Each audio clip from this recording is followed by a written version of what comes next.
So I will resume.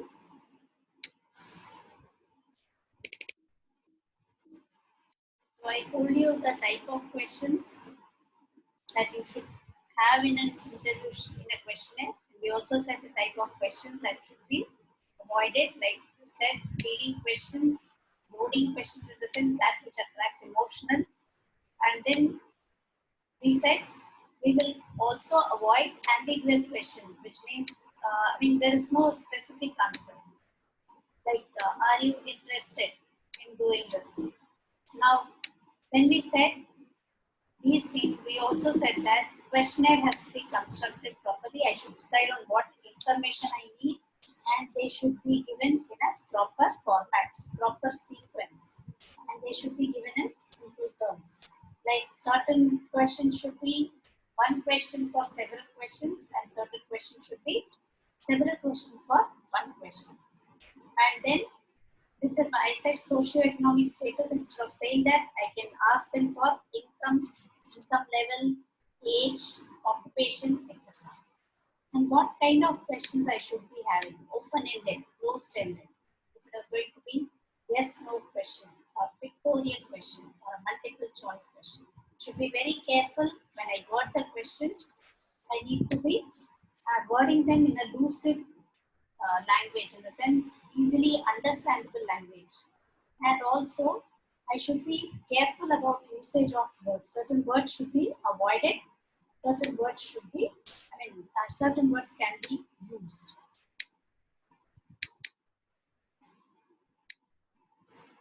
And then I should decide on the sequence of the question. Sequence, or physical appearance, and it has to be easy to access, easy to understand, motivate them to actually answer them.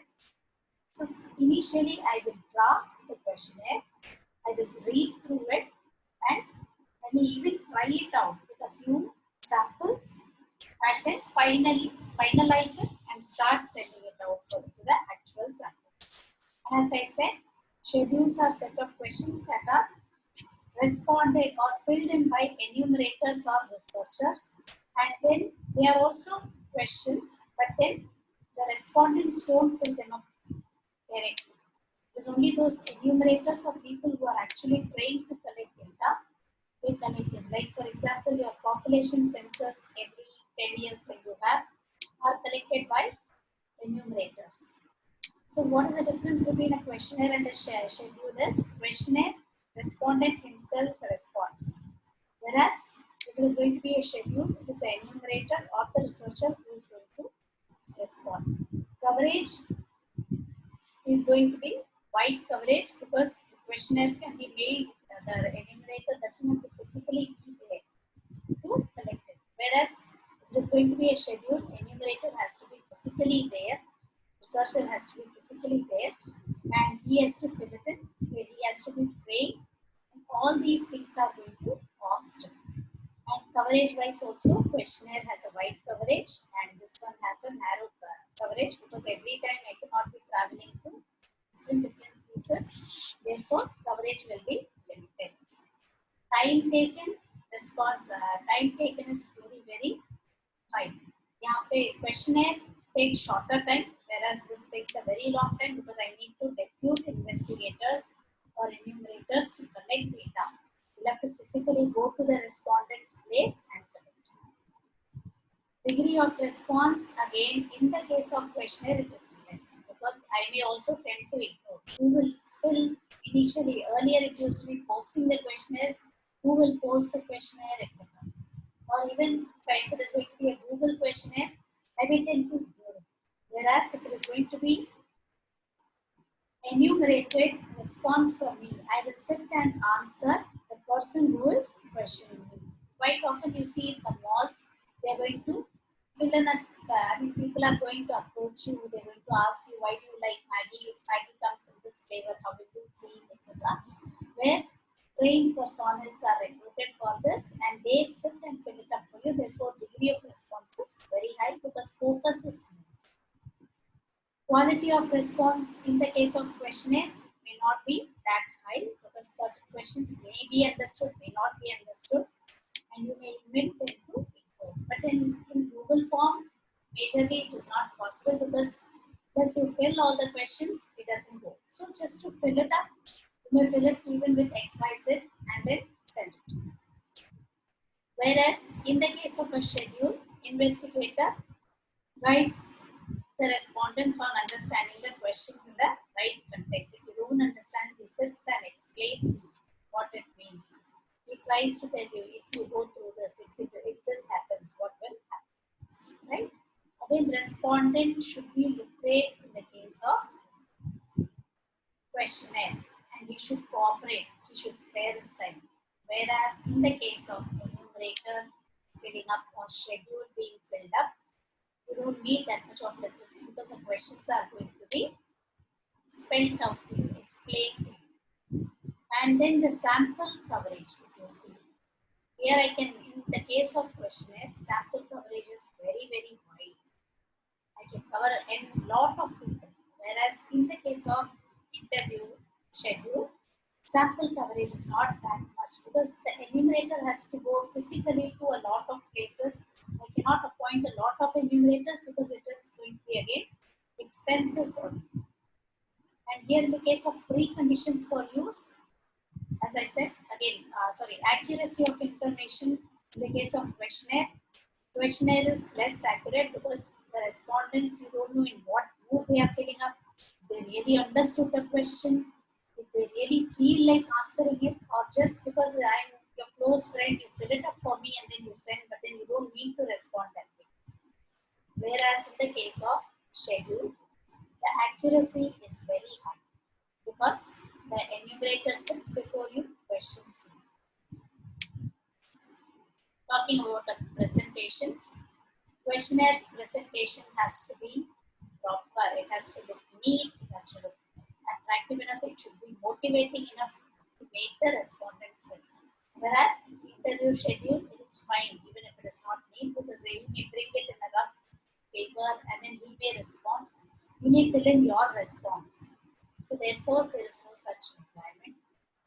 Field control and monitoring, in the case of questionnaire, it is not possible because I'm just sharing it via WhatsApp. So I don't have any field control over it. And I forwarded it to a friend. And those friends forwarded it in their respective groups. So therefore, I may not have field control and monitoring.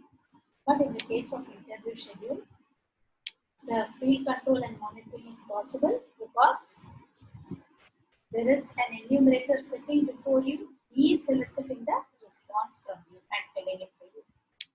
And when you talk about bias, there is no bias in the case of questionnaire because what happens is you cannot test it if the respondent is biased, etc., or even if there is no foolproof mechanism. He has filled it properly. I've just sent the questionnaire, let it come back to me with the response. Bias can be from the researcher's side or from the respondent's side.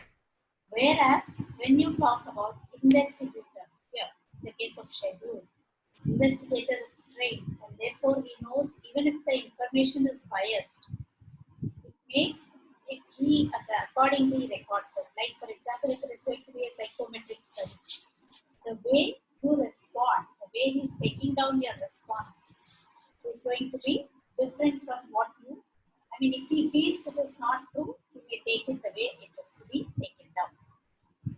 Are you clear about that? Shall we proceed?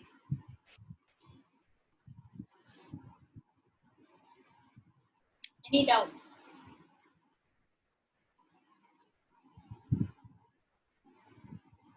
Any doubt? So we'll just finish secondary data. Secondary data is already collected data. Like even if I collect primary data for some particular study and I use it again in some other context, I am going to call it secondary data because it was collected for a different purpose, now it is used for a different purpose. Now when I talk about secondary data, you are going to talk, there are different sources of secondary data. You may get it from registers, like I want to study how the past performance of VDI was. So I may take out all the earlier registers, mark sheet, etc. and go through that. Documents, annual reports, sales reports. If the country's 5-year sales has to be studied, it can be done with the through secondary data. And if it is going to be external sources through magazines, journals, and then research departments, government departments, etc., I can get information and then do it.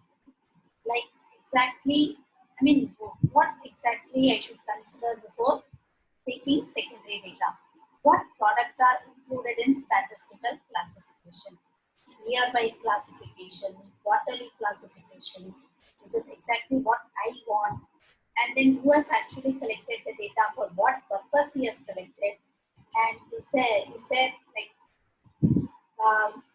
could there be a motive for misrepresentation, etc. In case I want to collect the data for FDI, right, for the last 10 years, inflow of FDI into, say, retail, say, pharma sector for the last 10 years, I have to go through government website and collect it, right? And again, I need to see if the data is consistent with, or if there is any other statistics available, international or domestic statistics available. All these things I will have to consider. Now, considering the choice between primary and secondary data, right? What are the factors I should consider when I am going to decide between primary and secondary data? Nature and scope of the study. What is the nature of the study and what is the scope of the study? Supposing I say, I want to talk about the sales performance of a company for the last 10 years. I have no option but to go for secondary data. Primary data will not help me there, right? And when I talk about behavior pattern of individuals during COVID period, then I will have to obviously, I mean, say consumer behavior patterns, then I will have to obviously go in for primary data only, right? And then availability of financial resources. Do I have enough resources? Primary data proves to be costly because I need to collect it from various sources by sending out questionnaires, consolidating them, etc. Whereas secondary data is not all that costly. It is available from all kind of websites, newspapers, magazines, etc. Availability of time. Do I have enough time? If it is primary, I have to wait till the respondents fill in the form, consolidate them, and process the data, etc. And when I talk about secondary data, it is all processed information. All that I need to do is normalize or standardize the data and start applying the tools on it. Analyze the data, etc. So now how accurate? Primary data is very accurate because it is collected directly. But then secondary data sources from the government sites are very accurate. So depending on the accuracy level, I will have to decide. Again, status of researcher. Is he going to be an individual? If I'm going to be researching, I have no hard and soft because I'm going to be doing, nobody is going to be like, you know what, my research is only going to be for paper presentation, publication, etc. So 100% accuracy may not be required. But if it is government or corporates, studies will have to be accurate because they're doing it for their clients who are going to have policies formulated based on these data.